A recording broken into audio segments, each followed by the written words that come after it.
The following presentation was recorded live in Orlando, Florida, for the 17th Annual Convention of the International Association of Square Dance Callers in 1990. Let's give about 2 more minutes here. If at any time during the session that you have a question, that you please do step to the microphone and speak into the microphone, because this session is being taped and they'll want to know what those questions are. Getting the cassette tape later with nothing but the answers seems a little confusing. So you can help me too. If a question is asked and does not get put into the microphone, well, remind me and we'll make sure that it gets on the tape.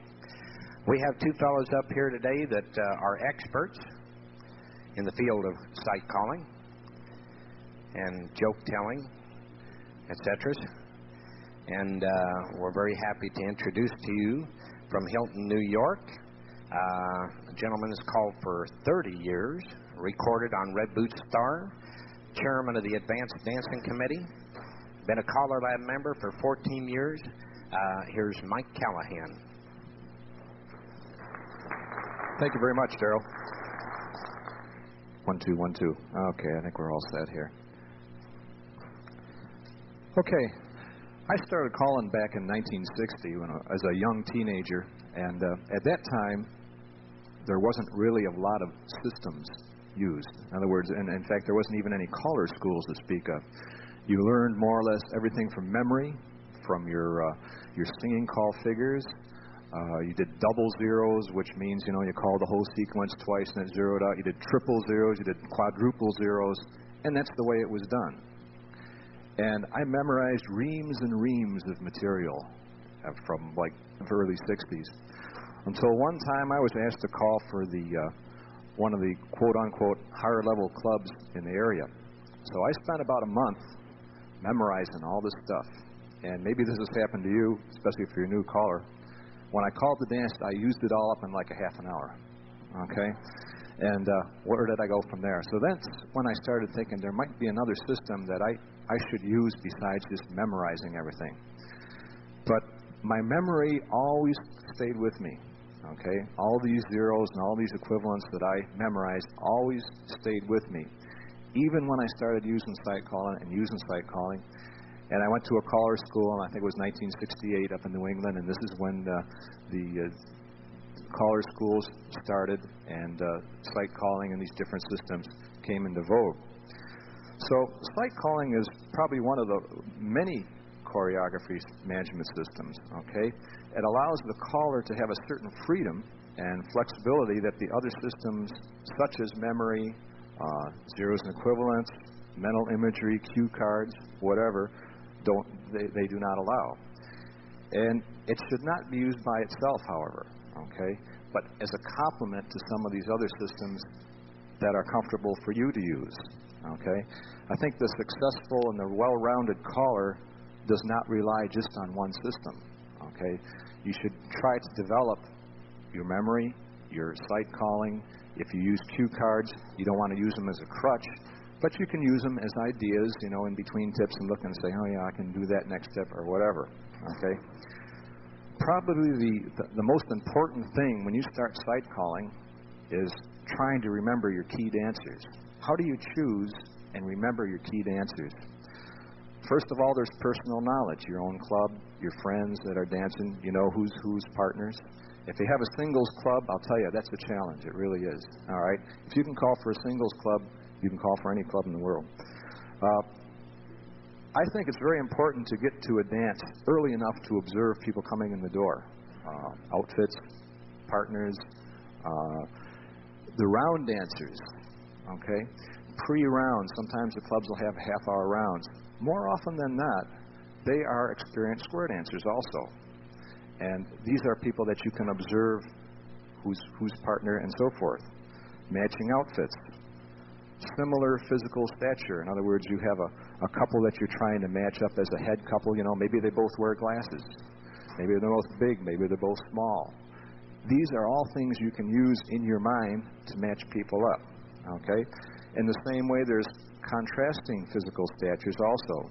Suppose you have a real big guy, number 1 man, and a real small lady, his corner. Well, you can remember that very well. Okay? A lot of callers will write down couples that they want to remember. They'll have a little pad of paper and they'll say, you know, the green outfit is couple number 1 or the yellow outfit's couple number 2. This is okay. Anything that can help you remember couples are things that you can use. Second, you have to observe the squares as you call, okay? And these things that I'm putting down are more or less from my experience, and probably more often than not, they're true. Dancers that dance aggressively are usually the better dancers, more knowledgeable dancers, okay? Squares that stay tight, that don't spread out, that stay tight together, are usually the more experienced squares on the floor. Dancers that travel, guests that come in from other club or from a long way off, are usually the above-average dancer. Usually the people that travel around are pretty good dancers. Dancers who stick together in cliques all night are usually more successful as squares, I feel. I found that out. And, of course, I think just about everybody knows that the better dancers are more often down in front of the hall, okay? So when you're starting a sight call, try to sight on some of the people closest to you, and more often than not, you'll have success for that. How to get started? I always do, especially, and this is if I'm in another area, I always do the first tip using all memory, zeros, and equivalents, things that have already been worked out. While I'm doing this, I try to pick out the better dancers, the better squares on the floor. You pick one square, okay, and a primary couple. It might be the head couple, it might be a side couple, but say number 1 man and his partner, okay? And then you look for the corner. And these are the 3 people that you start out with. Keep the sequences short at first and try to intersperse with some of the zeros and things that you know, because as the length of a sequence increases, so does the margin of error for you and also the dancers too. And then on the third tip, try to pick out another key square with a primary and secondary couple and gradually try to work up that way. Okay? Now, Daryl's going to talk a little bit about resolving the square, but let me just tell you what I try to do. I try to get the square in a formation easiest for me to work with. Lines, parallel lines, waves, whatever. Okay? And I notice where my number 1 couple is. And using things like circulates, trades, I get them together. And then I try to find number 1 man's corner. Okay? And if they're together, those number 1 couple and number 4 couple, if they're together in a line of 4, I have a get out, a memorized get out that I might use. Okay? If they're not together, then I try to get the square into a formation and get these couple number 1, couple number 4 together, and then use a get out that I would know or I would normally use. Okay? And the last thing, as far as formation awareness, the sight caller has to know beforehand the formation consequence of each call. In other words, before you make a call, you got to know what that next formation is going to be. You might have to know 2 or 3 ahead of time, because if you don't, you're going to look and it's going to be a jerky movement all the way through. So that's why I think you see or you feel that a memorized sequence sometimes is a lot smoother dance than somebody who maybe is just starting to sight call. Okay, but you've got to know beforehand what the next formation is going to be, and you also have to know beforehand what calls will follow each other smoothly and be choreography correct. All right, and this just comes with more and more experience, and dancing experience as well as calling experience. Okay, so these are some of the ideas that I'd like to present, and I'll turn this back over to Daryl. All right, thank you, Mike. Does anybody have a specific question for Mike on anything that he said? Now, don't y'all just jump up at once. No, you can't do it sitting down. You do it the hard way, just like everybody else. Go to the microphone.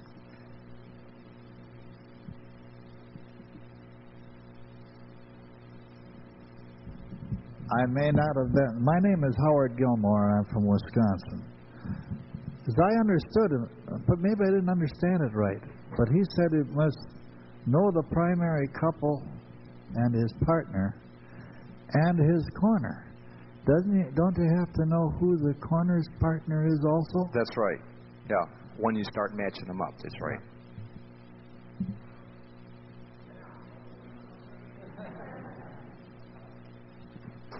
All righty. Next up on the microphone from Largo, Florida. Why did I think you was from Louisiana? Is there any place you haven't been from yet? California. Okay. Records on Hi-Hat Records. Sings with the Hi-Hat Pioneers. Has called for 20 years. Been a CALLERLAB member for 14 of those years. And a very good friend. How about a nice hand for Tom Perry? Thank you. Get a little bit more mouth here, if I can do that. I'm going to talk about that area of calling between the time you set something up and the time you get ready to resolve. And by resolution, I'm talking about get-outs. That when I started, as Mike said, and it was brought up here, when you're site calling, there is the need to know the identity of 4 adjacent people in the square. You have to know that. Well, I had trouble remembering my wife's corner. Tough. So I said, I got to figure out a way to remember 2. Somebody taught me how to do what I call 2-couple site. I think there's another name for it, but I'm not sure. No, just say, for example, you say head square through. I'm going to need some help. Mike, could you? We're a little bit lady limited. Hand me those things. But if I could get a square down here, I sure would. That's about the best way to demonstrate what I'm about to tell you. So could we get some ladies, and especially ladies, I'm sure men will join them. 4 couples. It's always your greatest fear when you're going to stand up and tell somebody about your vast knowledge, to look out in the audience and see somebody that knows a lot more about it than you do. And there are 2 here today that know more about it than I do. I notice one is Bill Davis sitting back there. He's my master, and the other one is getting ready to dance because she helped write the computer program. And it resolves a whole lot quicker than I do.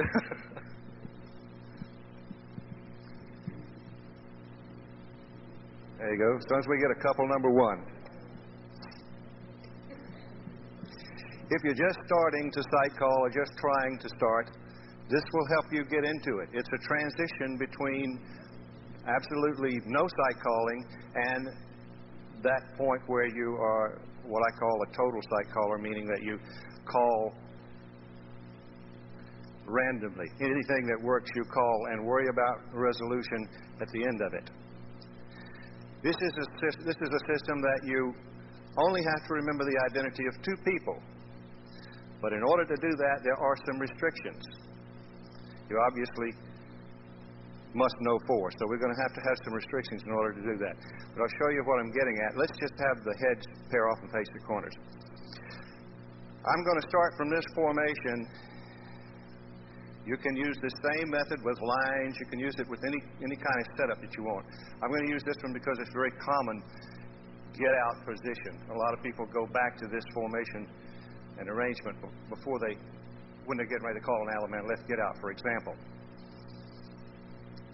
If you're just doing what I call 2-couple site, that is, that you concentrate on 4 dancers in the square and forget the other 4, knowing that the mirror image says whatever that 4 is instructed to do and do properly, this 4 will do properly.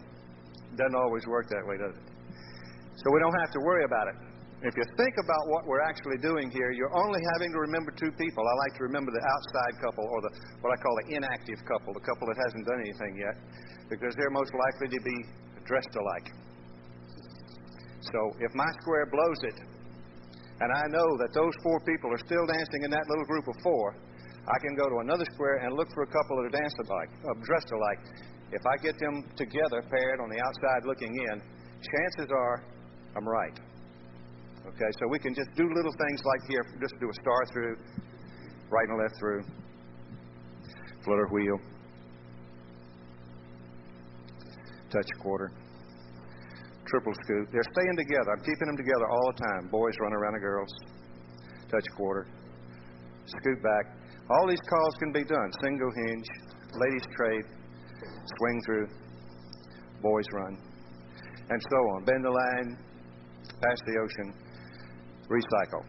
And all I have to do is remember the identity of that couple, that one couple that I want. Now, the problem arises when you want to call pass-through trade-by.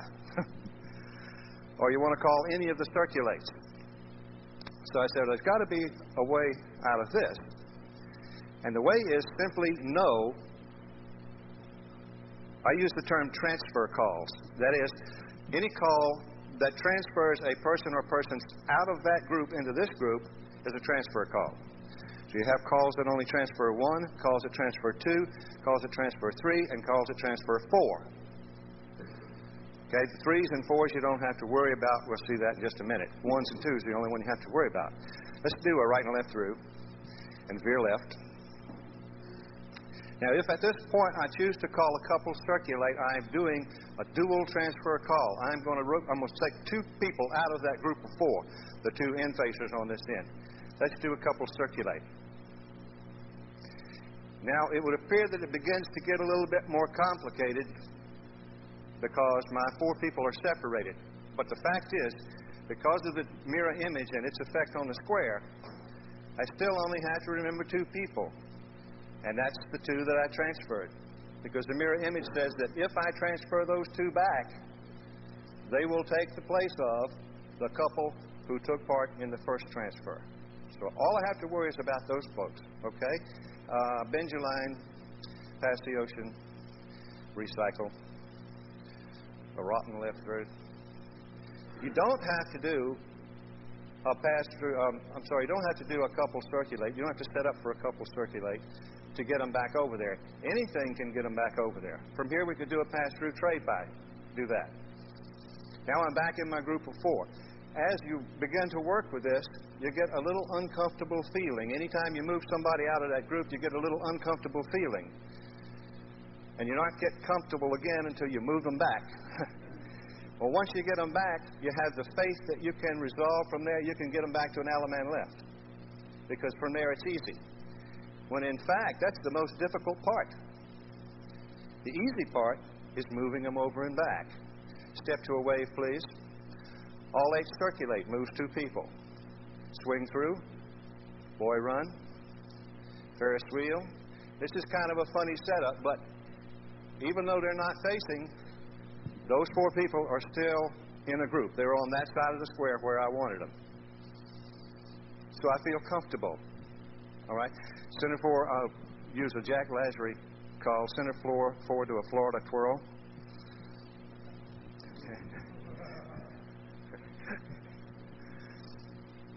Step to a wave. There are a lot of calls that transfer couples. So what you have to do is sit down and list them. List all the calls on the CALLERLAB list. Look at them with a checkerboard and see how many people they transfer.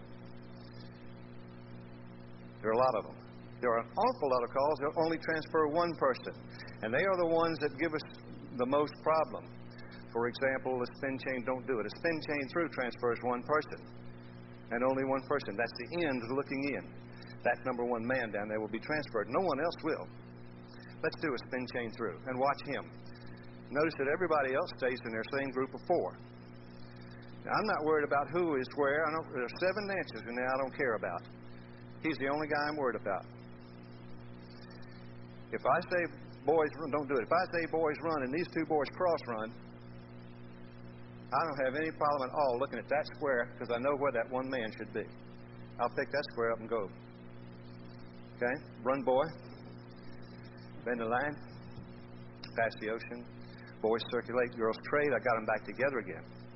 And here it's a simple resolution thing. That's a single transfer call. Do a single hinge. And all the girls do a EWE turn back. Touch quarter. Now, coordinate is a call that has a lot of motion in it and tends to confuse your eyes as to what's going on the square. The fact is, the number 3 dancer in the file is the only one transferred. In our case, lady number 3 of the key dancers is the only one that will change. Ready? Coordinate. There are 2 ways that you can remember. One is you can know that that's the lady that's going to be transferred and identify her before you call it. The other is know where she's going to end up and go ahead and call it, and then identify her after she gets here. I know she's the only one that got transferred, so bend the line, pass the ocean, girls circulate, boys wait. And I got them back together again, and it's easy enough to resolve from this group of 4.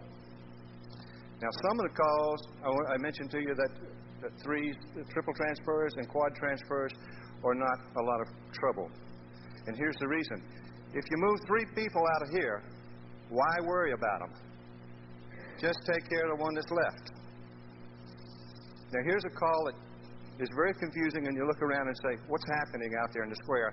And that is spin chain exchange the gears. Fact is, it's a triple transfer call. The number 1 man, the man on the end looking in, is the only one who won't be transferred, and he will be left, he will be where he is right now when it's all over. He's the only guy we got to worry about. Spin chain, exchange the gears.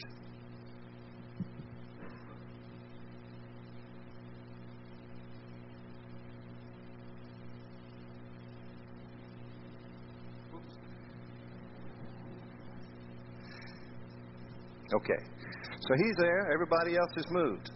And I know a lot of folks look at it and say, yeah, but boy, it's easier to get out from here. Look, they're paired in couples now. Well, that's fine if you want to think about it that way. I'm not saying that you should do this and only this. This is merely a stepping stone to help you get to where you want to. So now to get your people back in the box, you can just say, boys circulate, girls trade.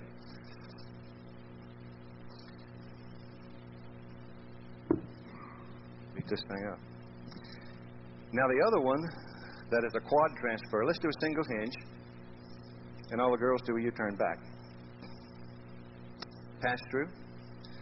Notice nobody has left their box. They're back to back now, but they're still in there. Bend the line. Notice they're still on this side of the square, on this side of that center line. But here's a call that moves all 4 people. Pass through. Now they're all on the other side. But who cares? You just go with them. Bend the line, and so on. They're still together. Pass the ocean, recycle, and you're back where you should be, hopefully. Any questions? Anyone who is not snoring? Boy, never ceases to amaze me how many different ways there are to do the same thing. It's amazing. Are there no questions for Tom? You don't get to go away. You don't get to go away. You done good. I don't understand anything you said, but you done very good. Basically, sight calling is always the same. You're just trying to put them all back together after you've got them all messed up. I have paperwork. Would somebody like to pass some out? Thank you, sir. Other side, too. Everybody gets one that wants one. Yes, sir. Tom also has some paperwork here. I thought you might like to follow along with what I'm doing. You may square your set. Thank you. Would you like to stand up and turn around 3 times in place before we continue? Would you like to get down closer? Would you like to see how to resolve to an Allemande left? Really, that's why you're here, isn't it? Find out how to find the corner.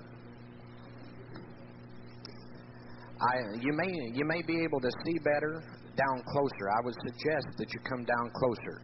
If you're already accomplished sight resolution callers, this will probably be kind of redundant for you. But other than that, well, I may have something that will be easy to see.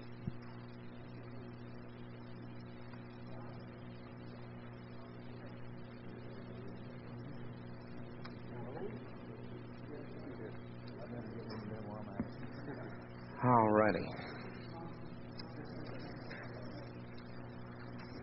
Be good. Be good. Be good.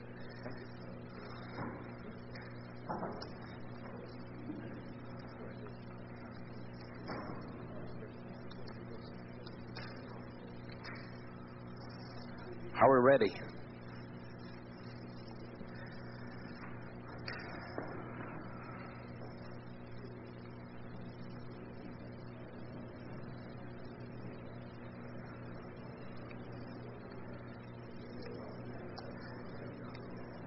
All right. If you'll please find a place to sit, we'll go ahead and carry on with this.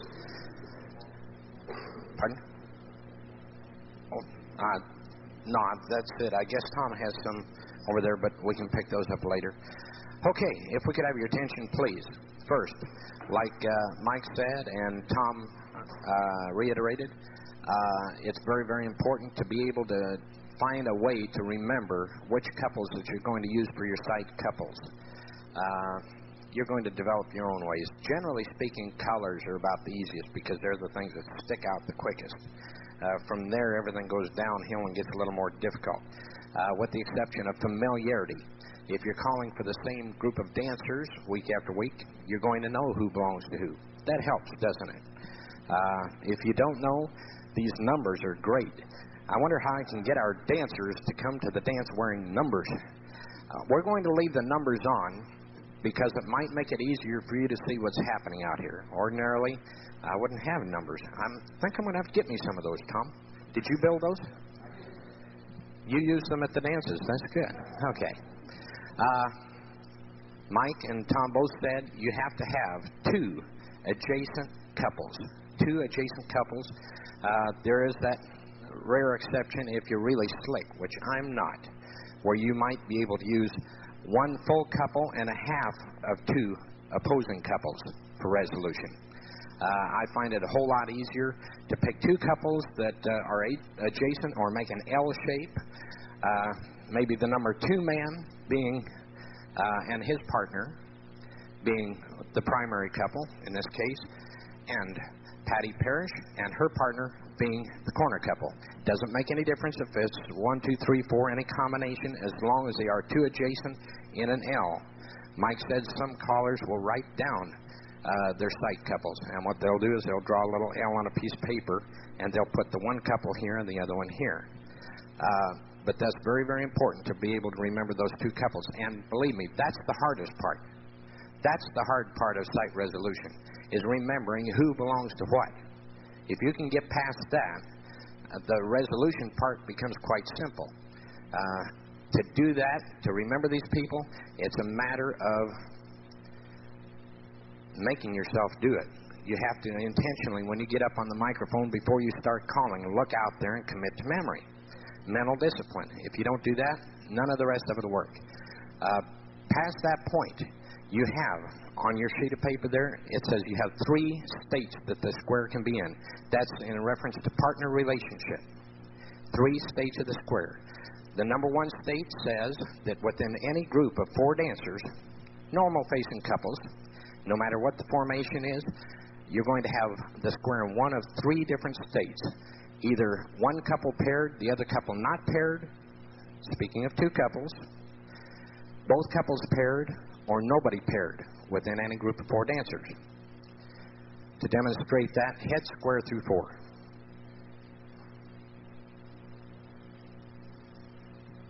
Splitting the square into 2 couples, we have what? We have one couple paired, one couple not paired. Do you all agree? That's state number 1, is it, on the paper? All right, swing through. Girls circ, the boys tradiulate. Boys run. Bend the line. Slide through. For the sake of demonstration, what do we have? Okay, within the group of 4 dancers, you have both sets that can be paired. Is his partner in this group of 4 and his within the group of 4? I'm not saying are they partners at this time. I say within the group of 4 dancers, do you have both couples, both full couples? That's state number 2. Join hands, circle left a quarter, and star through. Now they're partnered up. Really haven't changed anything. It's still state number 2. Okay. Join hands, circle another quarter. Star through, square 3 through, through 3. Find your corner. Do an element left, square your set. The only other way that the square can be, head ladies chain straight across. Side step and look at your corner. Do you see that within each group of 4 dancers, excuse me, let me squeeze in here. that nobody can be paired up. There are no partners. Do you agree? Okay. That's the third state of the square. It can be no other way. There's no other way that the square can be mixed up as far as partner relationships. The 1, the 2, or the 3. That's it. You can't get it any more messed up than what it is right now. What this number 3 says is that there's no easy way within this group of 4 dancers to get an Allaman left. Because you've got no partner. Somebody's going to have a partner to get an Allaman, aren't you? Sure they are. If you wind up with the number 3 set up like this, all you have to do is either step to a wave, you can do that. You could have anybody at this point, either the girls or the boys, circulate one place, don't do it, and that situation would change. You would either go to a 1 or a 2. Boys circulate once. Okay, you have what? A 2.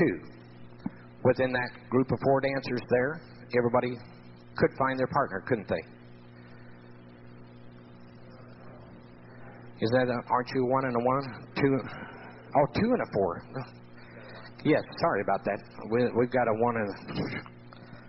Yes. Well, 1 paired and 1 not. I don't know why. Those numbers confused me. You know that? I'm not used to having the numbers. Pardon? You stay out of this. Okay. No, we have one pair couple, the other one unpaired.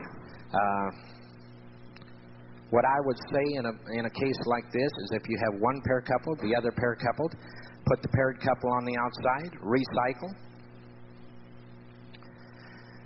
Is anybody facing their corner? Huh? Who? I don't see anybody. Nobody's facing their corner? Who was your... Is that right? Not really. If nobody's facing the corner, pass through, trade by, put the paired couple on the outside, right and left through, and everybody has to be facing their corner. It can't not be. Has to be. Do an Allaman left. What we didn't do there before we started was pick out 2 of them so you'd have somebody to watch. Let's do that right now. Let's go ahead and use, what was it, Richard? Richard for our primary man and Patty for our corner. And their partners.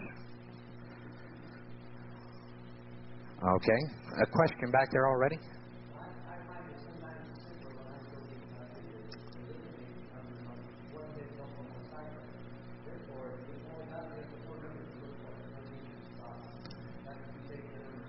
Do you find the numbers easy to use? Are they helpful in seeing what's happening?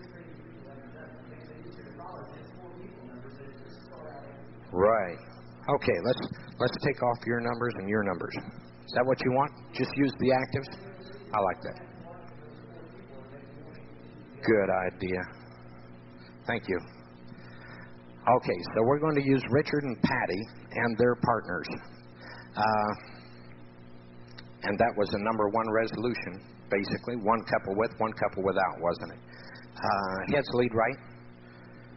Veer left. Bend the line. You can see that breaking into 2 couples that side set, 2 couples this side. Everybody's got their partner. You know that. It's an easy one. You do this all the time, don't you? Star through. Get everybody facing their partner. And you either have what? A pass through, a square through 3/4 to your Allaman left. Is that right? What do we have? Pass through, do an Allaman left.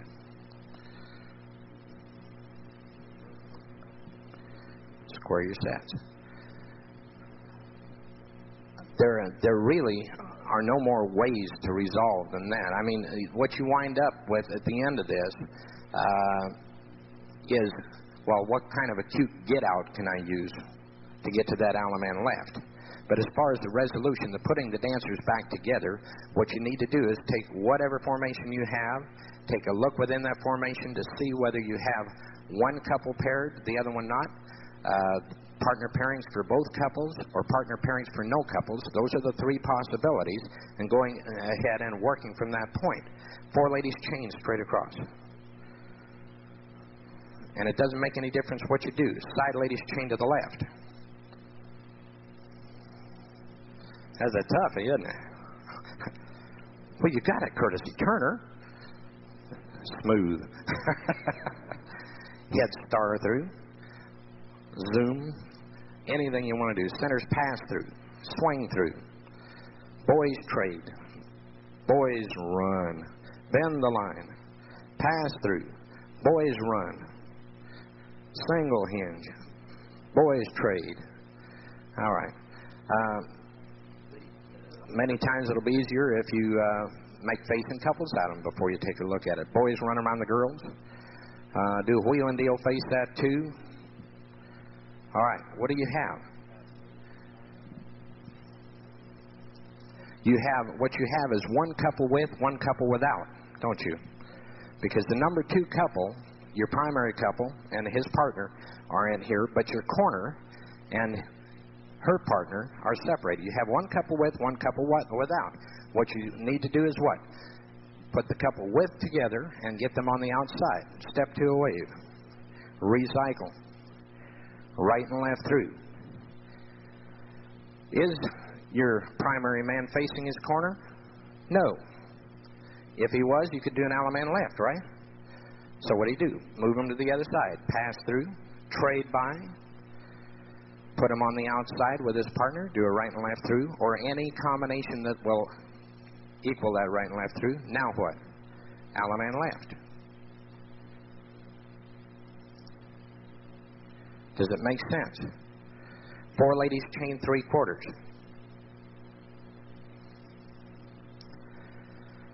Head star through. Pass through. Touch quarter. Check a new wave. Centers trade. Swing through. Girls run around the boys. Move forward. Touch quarter. Boy run around the girl. What do you see?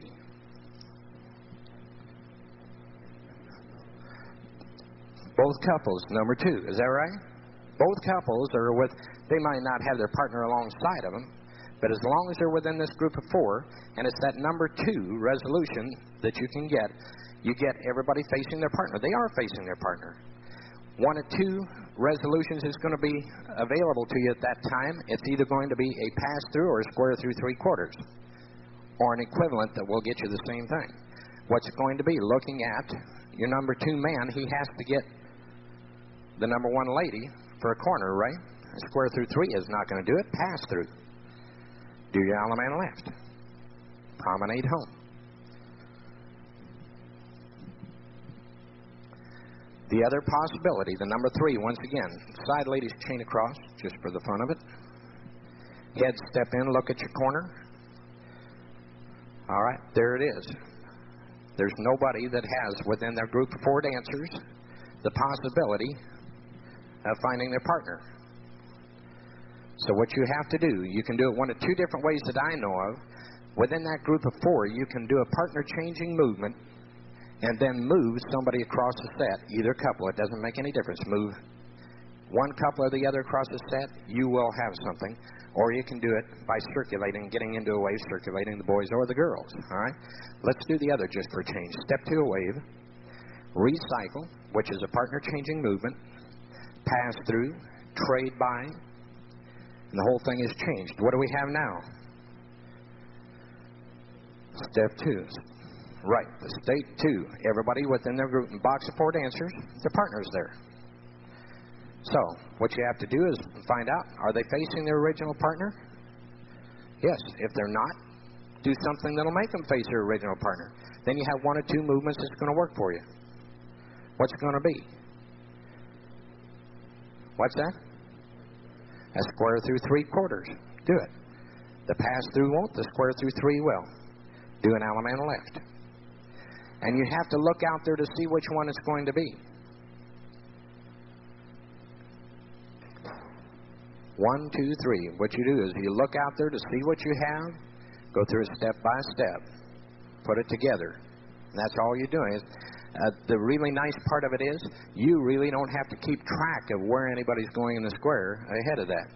You do have to commit to memory before you start calling two couples. That's going to be very, very important, and that's the difficult part. Once you do that, no problem. Slicker on through, call your scoot fan relay, the Ducey on a double bias, crisscross the axle, and spread the gears. And then look out there and see which one of the three states exists and take advantage of it. The only other thing left would be variety in how you get to that Allaman left. Am I right? You don't want to always do a square through 3/4 or a pass through to an Allaman left. But the thing of it is, if you know that you have a pass through to an Allaman left, then you can come up with a cutesy get out, can't you? Heads touch 1/4, do a walk and dodge, touch 1/4, do a walk and dodge, then a partner trade. Okay, let's see. Right and left through, star through, and of course you've got your pass through to an Allaman left right here, don't you?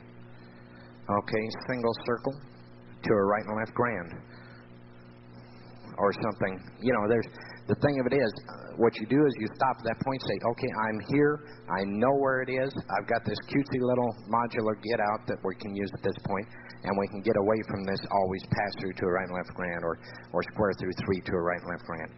But that's where the variety has to come in. There is no variety in mechanics. And resolution is a mechanical process. You're going to look out there, you're going to determine what you have, and you're going to go through it step by step to come to the end result. The end result can get very creative as you want to make it. Do we have any questions on this? Don't just sit there. Do you all understand it? Would you like to see more of it? Would you like to see anything? Continue. Do more of the same? Sure. Pardon? We did. A zero line, what you call a zero line resolution, is nothing more than a state number 2. Do you understand that? Heads lead right, please. Circle 4 to a line. Okay. Look at your primary man. He's got his partner. Corner lady has her partner. Everybody has their partner. What exists on one side of the set exists on the other side.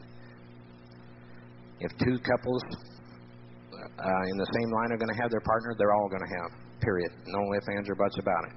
And there again, what do you do in a number 2? You get everybody facing their partner, star through, and you have a choice of how you get to that Allaman left from there. Very basically, it's going to be either a square through 3/4 or a pass through. And the best way to get in the habit of it is look out there and see what it's going to be. You can see it as they're doing that star through. It doesn't take that long to look out there and see that Richard's corner is behind him instead of alongside of him. That pass through is not going to work. It's got to be the square through 3. Go. Do it. 1, 2, 3. Allaman left. Perfect. So the zero line resolution, the ocean wave resolutions, the Lord, whatever you want to call them, they all boil down to the same thing. What you're trying to do is match up either 1 or 2 couples and work it from there. All I'm saying with this sheet of paper that you have there is that these 3 possibilities exist, and hopefully a simplified step-by-step way of getting to the corner. After that, go ahead and be creative. We did have a question earlier, if we don't have any questions now, about singing call, sighting singing calls. Sighting the singing call is no more difficult than what we're doing right here because it's basically the same thing. It's what Tom was showing. 2 couple sight, isolated sight, tarred out. Head couples step in, look at your corner. Nearly all of your singing calls are going to start 1 or 2 different ways, aren't they? Either heads square through or heads promenade halfway. You know, you take your pick. Why do they do that?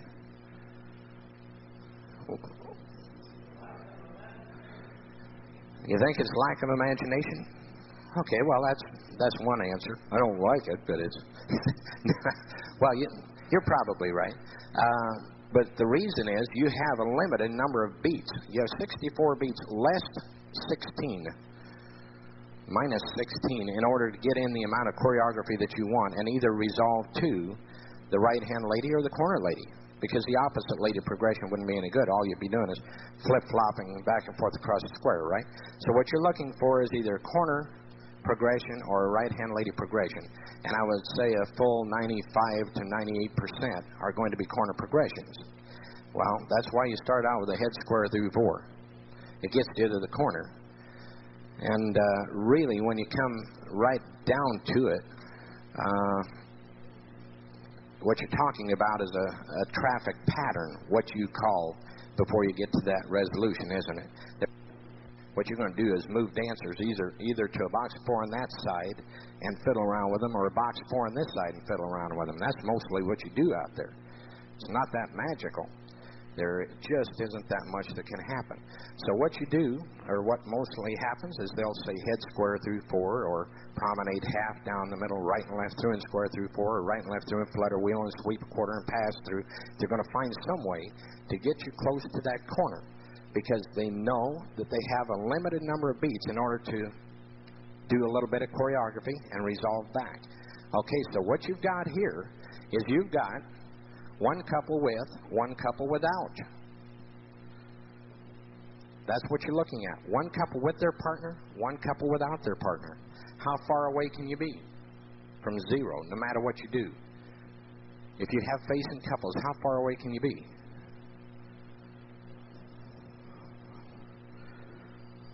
Three movements away at the very furthest, or something that will equal those three being a right and left through, 2 ladies chain and star through. Or a movement that will equal those 3 movements to combine into one. But in the simplest terms, where you are now is 0. Join hands, circle left 1/4. Okay. Using those 3 movements, how far away are you at this point?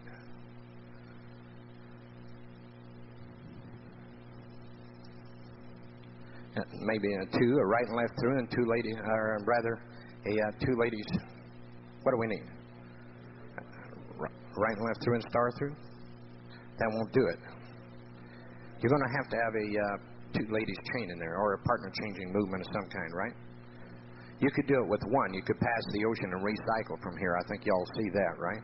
But using those 3 movements, you're going to have a right and left through, 2 ladies chain, and star through. So that's as far away as you could be. Everything else is going to be closer than that. Join hands, circle 4 halfway. Okay, that's a second possibility. You're right and left through away, aren't you? Do a right and left through. Join hands, circle left 3/4. That's another possibility. You have 8 possibilities within those 2 couples of dancers there. This is one of them. Okay, do a 2 ladies chain and a star through, and you're back to 0. Okay, so that was 3 of them, right? Well, you did a quarter, a half, and 3/4. You did three possibilities, and this, where they're starting out, being the 4th, I said there's 8 possible. 2 ladies chain from where you are now. Okay, this would be the 5th, because it would take a 2 ladies chain from here to resolve it, wouldn't it? Okay, join hands, circle left 1/4. This would be the 6th. What's it going to take? Right and left through, and slide through, or star through, yes. Okay, have the 2 ladies chain from where you are now for setup, please. Okay, join hands and circle 3/4. Did we do a half already? Oh, back up a 1/4. Sorry about that. Okay, from here, it's going to take what?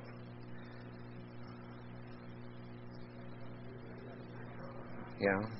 Well, 2 ladies chain. I know it's not comfortable, but excuse us that. And circle, or right and left through. Okay, so there's only one left, which would be the 2 ladies chain for the setup, please. 2 ladies chain for the setup. And circle for 3/4.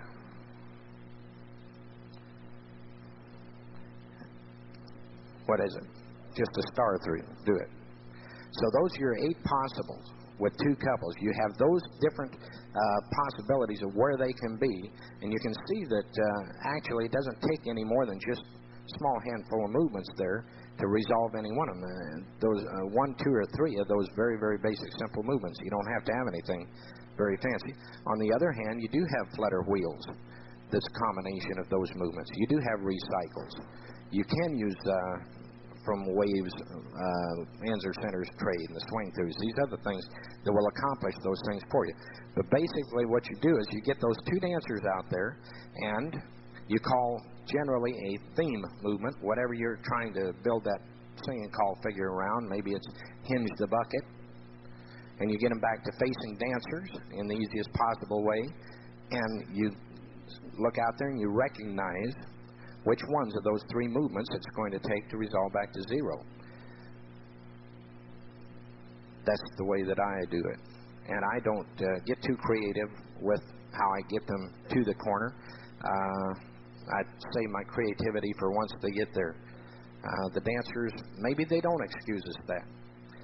But I like to think that maybe they're a little bit more forgiving and will allow us to call square through more than a dozen times a night. Because we do. There's good many movements that are almost invisible because we call them so much. Your right and left throughs, your star throughs. But what they are is they're moving dancers to the point where you can go ahead and call something that's a little more creative, a little more interesting. As I said before, there isn't that much that you can do as far as moving dancers around anyway. You're all familiar with chicken plucker. The dancers are going back and forth across the set, aren't they? Do a right and left through if you would, please. Dive through, pass through, do a right and left through, dive through, pass through. Not very exciting, but that's mostly what we do with dancers, and then we get a little more exciting when we get them to one side or the other. Star through, pass through, bend the line, star through. Stay awake, Jim. Okay. We here again, we change the direction of the grid, and we do chicken plucker again. Do a right and left through. Dive through, pass through, right and left through. I'll allow you to pass through, trade by. You're doing the same thing this direction. You can move the dancers back and forth the square this way. You can move the dancers back and forth this way. What else can you do for traffic pattern? You can move them around the square that way and around the square this way, can't you? Do a right and left through. Veer to the left. Couples circulate. Couples circulate again. Everybody do a partner trade. Couples circulate. Couples circulate again. Okay, so you can move them around this way. You can move them around this way. What else is there for traffic? For moving dancers around the set? What is there? Columns? You're still moving them this way, aren't you? Bend the line. Touch quarter. All 8 circulate. Boys give the girls the runaround. Okay. But basically, all you're going to move them back and forth this way, back and forth this way, around this way, around this way. Not very exciting. You've got to get creative once you get them here. You've got to get to the point where you can move the dancers. Once you get them to a specific spot, get creative. How creative? Creative enough that they don't know that all they're doing is running back and forth. They've forgotten about that part of it. That's where it gets interesting. Do something with them while they're here. Touch quarter. Do a walk and dodge. Then a partner trade. Boys walk, the girl dodge. Boys run. Pass through. Partner trade. Boys walk, girls dodge. Girls walk, boys dodge. Girls run right. Boys run right. Rotten left through. That's Texas for right and left through. Right, John? Oh, sorry about that. Okay, so, star through. Sorry about that. Didn't mean to make you mad. Okay, so, what do we have? A 1, 2, or 3 per state of the square. Look at it. Here's your guy. What is it? Why? Why is it a 3? in this group of 4, you couldn't get a partner if you had to, right? So, have you ever run into, been out to a dance someplace where caller's up there and you know he's lost? Why do you know he's lost? He says, dive through, pass through, star through, pass through, bend the line, star through, dive through, pass through, star. You ever run into that? Gosh, pass through, bend the line, pass through, bend the line. Well, it ain't going to work. It ain't going to work. But if you step to a wave, have either the boys or the girls circulate. It doesn't make any difference. Boys circulate because you need the exercise. Okay, then it's going to wind up into something that you can work with, isn't it? Do a recycle. We have one couple with, one couple without. We have the paired couple on the outside. Look at your primary man. Is he facing his corner? If he is, then everybody is. You don't have to look over to that side of the set. You can see everything you need to know right here. That side of the set could have broken down, gone plumb gunny sack, and you can still resolve to this side of the set. And the rest of the floor will be all right. Are there questions? Would you like to argue with me? I love to argue. Discuss, I mean.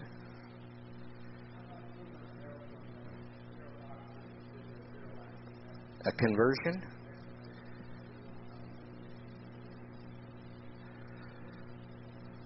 How would you like it done? He would like a conversion from 0 box to 0 lines. I don't know any, do you? Swing through.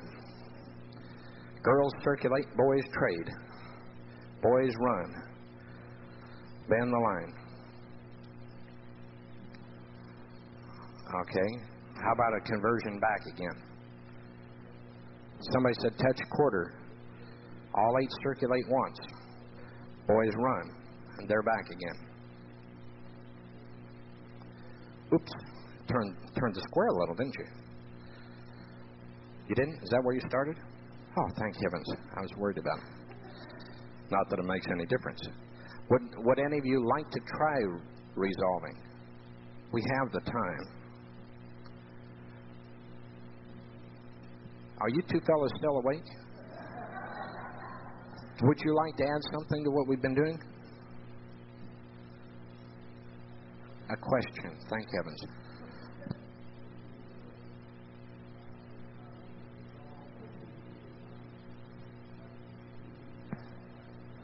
Resolve to a right and left grand. Okay. Do a right and left through. Pass through. Do a right and left grand. No. Back up. Don't pass through. Right. Roll a half sachet. You got to understand, it was a late night last night, gang. Pass through. Do a right and left grand. Yeah. It's been nasty, though, wouldn't it? You may promenade home. Do I have to come up with another one? Heads lead right, veer left, bend the line, rotten left through, touch quarter. All 8 circulate once. Oh, heck, do it again. Girl run around the boy. Do a right and left grand.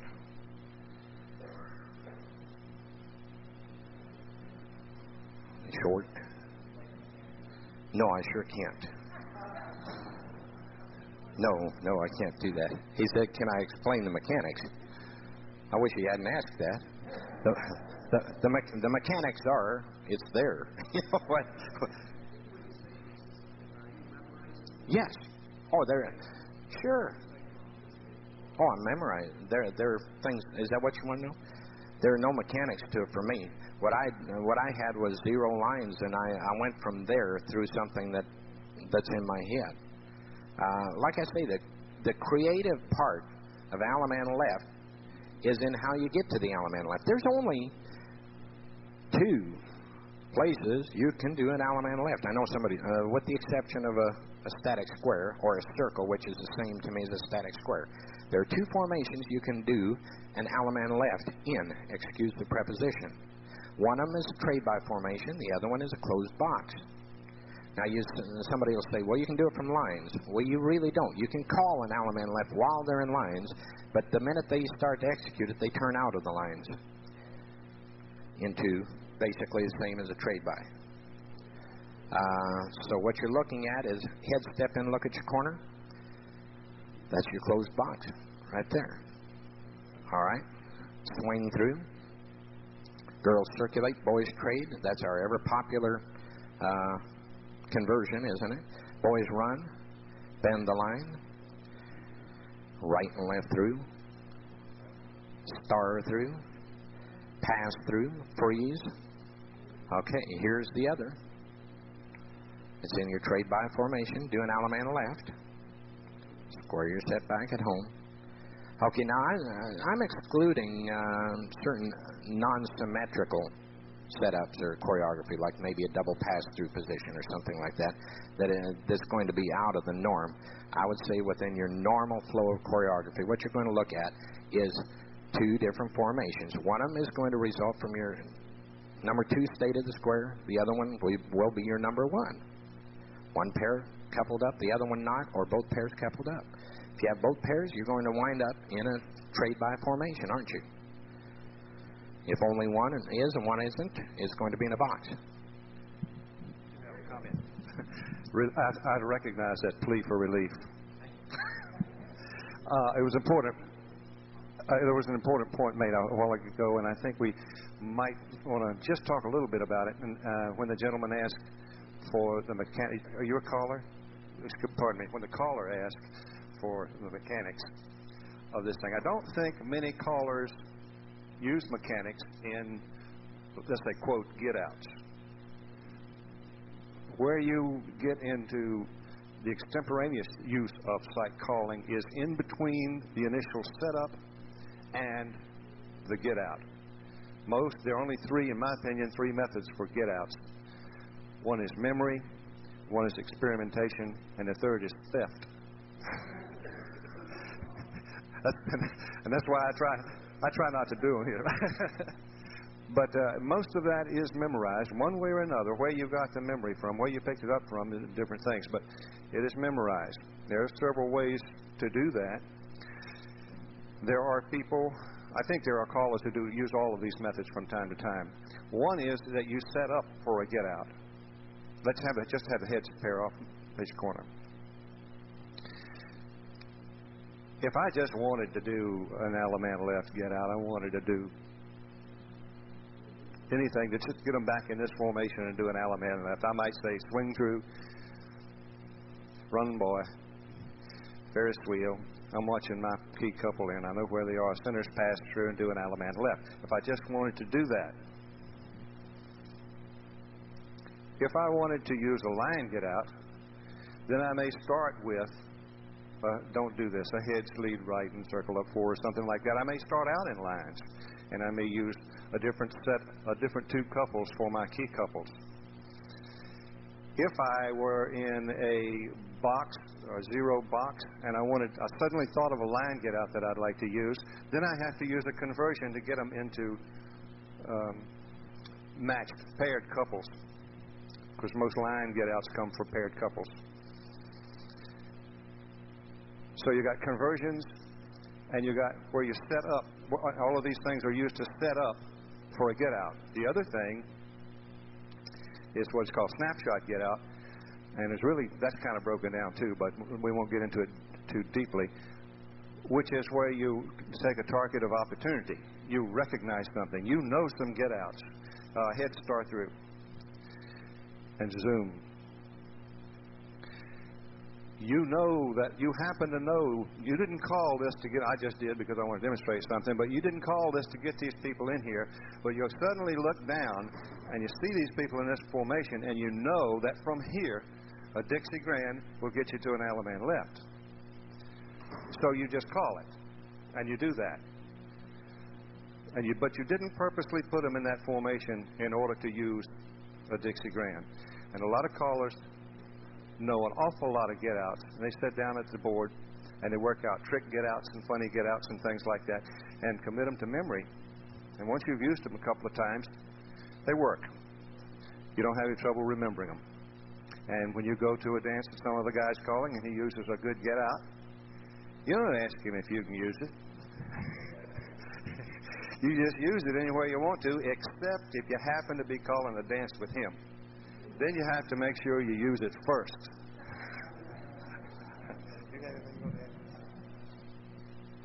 I think what I would like to add is, again, sight calling is a complement to a lot of other systems, and the more well-rounded caller will try and use sight calling along with his memory, along with his two-couple sight and things like that. And there's no substitute for memory, especially memorizing get-outs and the right and left grand. I have a whole ream of right and left grand get-outs that I don't see coming myself. They're all memorized, okay? But the more you use these get-outs, the more they're committed to memory, you see. And for the beginning caller, I would suggest don't read, all right? It becomes a real crutch. If you read, if you have cue cards, and you're reading along, you lose eye contact with the floor, you lose your timing, you lose a lot if you just simply read, and it's really hard to get away from that crutch of reading, okay? All righty. Is there anybody that would like to try this on these folks up here before I let them down? They're getting tired. Or anything specific that you would like to see before I let them rest? Sit down. You're standing around for all the time. Thank you for your help. Appreciate it.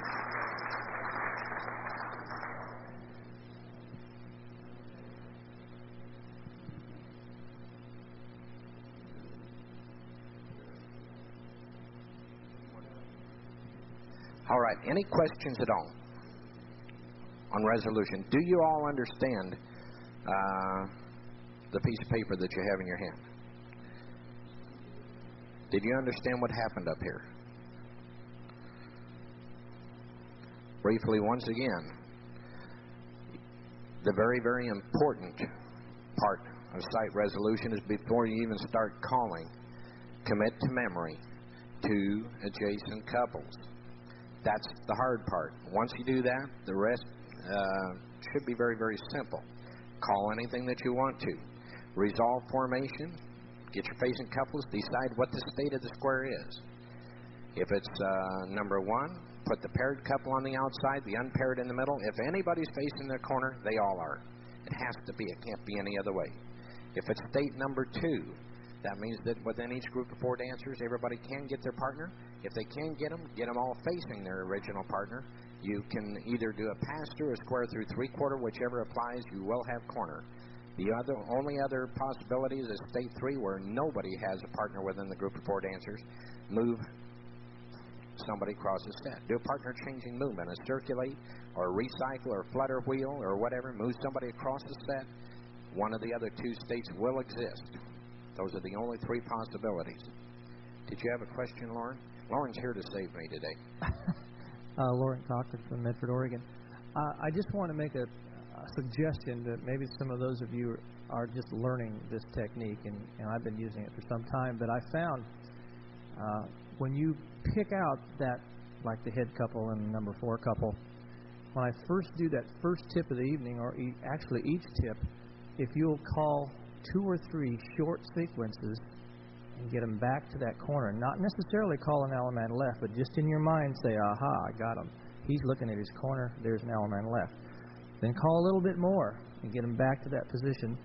That will superimpose that on your mind, and it will make it much easier for the rest of that tip to remember who those four people are. But if you call a real long patter with no Allaman lefts or not paying attention to that relationship, you'll forget it. At least I do. And it makes it very tough to get out at the end. Thank you. I do much the same thing, but I don't necessarily worry about working the square back to, a resolved set and continuing. I'll just mentally pick out, well, okay, here's my corner on this side, and there's a key man over there. As long as I isolate them and I re-identify them a couple of times within the first few figures, it raises the percentage chance of remembering who they are if you do happen to get carried away and get into a long sequence. Something else that Mike talked about was pairing up the key man and his partner. And if you resolve your square exclusively that way, you are subtracting 50% of the ways that you have to resolve the square. There's nothing wrong with pairing up your corner lady, your key lady, and her partner, and putting the key man in the center as the active couple. They both work out the same way as long as one of them is paired and the key man is facing his corner. And one other thing that came up as far as that from a zero line and using the columns, there's a gimmick that goes along with that is a lot of fun. You can take a zero line, touch a quarter to make your column, and you can circulate them ad infinitum, no matter how many times you circulate them. If you have when they stop, if the boys run, you can do an Allemande left. It will either be an 8-chain or a trade by position. If the girls run, you can do a right and left grand. And so what I'll do is I'll turn my back on the floor and say, all right, every square touch quarter and circulate as many times as you want, and then stop in a column. And then just turn around and snapshot the run to either the Allemande left or the right and left grand. They love it. Very good. Yes.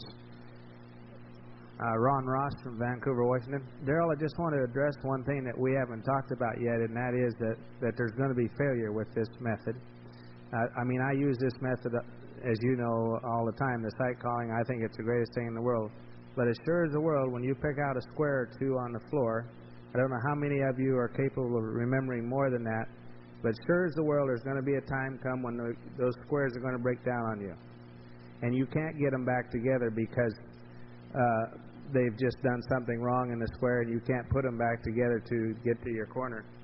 So, you know, what I'm saying is nothing wrong with asking somebody on the floor, who's your corner? I mean, people do it, you know, every caller does it. Yeah, but did you notice they all pointed somebody different? Yeah, and the other thing that'll happen, it's amazing how many guys don't know, or gals, you know. But I have to say, I have to give the gals a pat on the back here a little bit. More times than not, the gals know who their corner is more than the guys do. It's kind of interesting. But that's the only... I wouldn't think of calling any other way, but I'm just saying that is the one thing that can happen in sight calling that we haven't really addressed here today is what do you do when them primary squares have broken down on you and you don't know where to go from there? You know, you pray a lot. There's a couple of cute little gimmicks you can do, but they don't always work. I think we brushed across it earlier in our presentation, but go back again on this because I think it's very important. It's a very important part of this semi-sight thing, and that is not only do you know, you don't have to know the identity of 4 couples. You only have to know 2, and you have to know something of the state of the square. And if you are calling and you're saying, well, I'm going to start with a heads pair off, which I did here, I know that one couple is going to be paired. Okay, and only one couple, because that's what I'm working with. I'm not working with lines or all paired couples. You can, but don't be limited to that. But in this case, I'll just say so. And if you're doing things like get them an ocean wave and say, boys circulate, girls trade. Now, you got one guy that came over here to this side. Your square blows it. You only got to remember that one guy. He's the only one you got to think about, and you know where he is. He's on the end of that ocean wave. You can immediately jump to that one, that square, and say, swing through. Boys run. Boys circulate. Girls trade. You know that your whole floor, with the exception of the people that blew it, your whole floor are back in their group of 4. So you go looking for a square in which 2 of those people are dressed alike. You get them on the outside and pair them up, and you got an Allemande left. That's right. If the square that you pick also broke down, you got a problem. You say, oh, well, and you carry on and call a good dance anyway. Dave Williams from Salida, Colorado. My question is kind of related to the last one there. Every caller's had this happen to him where you get a couple traded, either ladies traded or men traded on one side, or you have a square that's non-symmetric, like the 1 and 2 couples are crossed over. Is there a clean, sharp way of getting out of that mess? Do you have only one square on the floor? Pardon? Do you have only one square on the floor? Well, let's just say I'm working with one square, and you recognize it, but is there a way to put it back together cleanly? If you have only one square, and it happens to be your sight couple, and it happens to have be non-symmetrical, I would say that you probably better try to find somebody else to resolve off from. Otherwise, that one square, you may get them back all right, but everybody else is going to be messed up like a son of a gun. No, go ahead. So I do have an answer for that. I worked on this for a long, long time and finally came up with a way to do it. And I'm so proud of it that a lot of times when I have to do it, because it works if two squares break down in a different way. They make separate mistakes all over the floor. It doesn't make any difference. I'm so proud of it that I usually stop the floor and tell them what I'm going to do. And I explain to them that callers all over the world want to know how to do this, but only I actually know. So don't any of you guys tell anybody. All right? I get them with the lady they got, whoever that lady is, and tell them to keep that girl and promenade home. And then I go into the spiel about how I did this. And at the end of that, I say, 4 ladies chain, home. And it works every time. Once a night. But, no, did your question get answered, my friend? Okay. Basically, if you're psych square, if you only have one site square, you're being very, very risky anyway. What you should do is, like Lauren said earlier, reinforce what you know about one square, go on to a second square, and call to it with the one square in reserve. Our club is so small it only has one square sometimes. Oh, well, in that case, Bill Peters has this book. Tell you all about that non-symmetric resolution. He has quite a way of getting through it. There's no doubt. I wouldn't attempt to try to explain it to you. I wouldn't pretend to understand it all myself. Yes, sir. I'm Howard Gilmore from Wisconsin again. I get the idea that all 3 of you gentlemen think that we should have a lot of different get-outs memorized from both the 1P, the zero line or the zero box in order to have the variety. Should we save our surprises mostly for the get-outs in the tricky choreography type of thing? It seems to me it would be safer. Well, I'll try to answer your question. Or would you? Would you like my would you like my opinion? Yes, I'd like to have your opinion. My opinion on any dance program should be about 75% predictable and about 25% surprise or trick or gimmick or whatever. I personally feel that the at-home resolutions are grossly overworked to the point where there's no real surprise to them anymore. Many dancers in many areas have come to expect an at-home resolution or a right and left grand get out or a movement right into an Alaman left. They've come to expect that to where that's more important to them, and they feel that that's more the dance than the flowing choreography that comes ahead of it. As I said before, traffic patterns are so simple. There's so little that you can do as far as moving dancers from one side to the other that you need to become very creative with the 2 couple movements while keeping it almost predictable. I say almost because if it's too predictable, then it's not interesting. I mean, you can do a touch, quarter, and a walk and dodge, but they've done that 10 zillion times without turning it inside out or making it left-handed. How can you get creative, working with those 2 couples and build something around walk and dodge? Maybe the boys walk, the girls dodge like we did or something like that. And build on a theme like that. Build those kind of things into your choreography. Alaman left can be exciting. A right and left grand get out can be very exciting if it isn't done every time. I think we've taken a whole lot of what kept mainstream and plus level dancing interesting and made it very common because we've come up with all of these different ways. If you slip one of those in every once in a while, then when the dancers get one, they're going to say, hey, that was slick. That's like you're once a night. You can use this story that Tom was telling you about, poor lady's chain home. Well, no, that's a very good showy type way of resolving a problem that you have there. But it's good once a night. If he did it every tip, how effective would it be?